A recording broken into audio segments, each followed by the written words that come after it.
Sì, sicuramente è un'iniziativa significativa e importante su un tema altrettanto attuale, quello del piano casa, e credo che l'ordine degli architetti col suo presidente siano stati particolarmente lungimiranti in organizzare questa mostra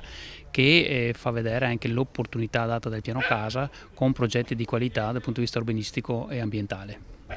Ecco, lei ha raccontato tutto il lavoro che è stato fatto in Consiglio regionale, in Regione in generale, per quanto riguarda il piano casa. Si sta parlando anche di un rilancio ulteriore oltre alla reiterazione che già c'è stata. Sì, sicuramente prima con la legge 14 del 2009, successivamente con l'integrazione e la continuità della legge 13 del 2011, sicuramente il Consiglio regionale del Veneto, quindi la Regione Veneto, ha dimostrato di credere molto in questa opportunità e in questa legge, in un momento di difficoltà economico-finanziaria, e tra l'altro ho depositato personalmente insieme con gli altri colleghi un nuovo progetto di legge che vuole dare ulteriore impulso a questa opportunità che è appunto il piano casa per quanto riguarda la nostra regione.